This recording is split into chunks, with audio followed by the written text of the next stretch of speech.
Hello friends, welcome to my YouTube channel. বন্ধুরা, আজকের ভিডিওটা অনেক ইম্পর্টেন্ট হতে যাচ্ছে, তাই ভিডিওটা শেষ পর্যন্ত দেখার অনুরোধ রইল। বন্ধুরা, বর্তমানে বিকাশে লিমিট থাকার পর আপনারা টাকা লেনদেন করতে পারছেন না।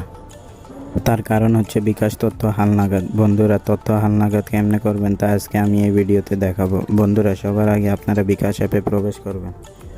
বন্ধুরা, বিকাশ অ্যাপে প্রবেশ করার পর আপনারা উপরে দেখতে পাচ্ছেন বিকাশের লোগো। এটাতে ক্লিক করলে আপনারা দেখতে পাচ্ছেন এখানে বিকাশ তথ্য হালনাগাদ অপশনটি। এই বিকাশ তথ্য হালনাগাদ অপশনে আপনারা ক্লিক করবেন। বিকাশ তথ্য হালনাগাদ অপশনে ক্লিক করার পর আপনারা এখানে দেখতে পাচ্ছেন তিনটি অপশন দেওয়া আছে। এই তিনটি অপশন আপনাদেরকে পূরণ করতে হবে।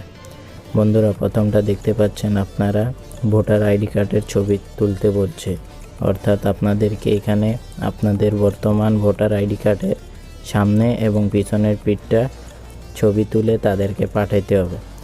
এরপরে আপনারা প্রয়োজনীয় তথ্য দিবেন, অর্থাৎ আপনার নাম, ঠিকানা এবং অন্যান্য যেগুলো ফর্মালিটি দেওয়া থাকবে এগুলো আপনারা পূরণ করবেন।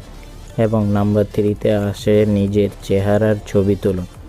এই অপশনের অর্থ হচ্ছে বন্ধুরা, যার আইডি কার্ডটা আপনি ব্যবহার করেছেন সেই মানুষটির চেহারা তারা ভেরিফিকেশন করবে। বন্ধুরা, এই তিনটি অপশন আপনারা যদি সুন্দর মতো ফিল আপ করতে পারেন তাহলে আপনাদের তথ্য হালনাগাদ হয়ে যাবে।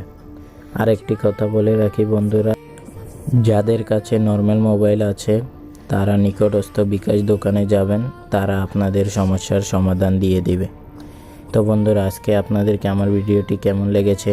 ভিডিওটি ভালো লাগলে ভিডিওতে একটি লাইক এবং চ্যানেলকে সাবস্ক্রাইব করতে ভুলবেন না। ধন্যবাদ।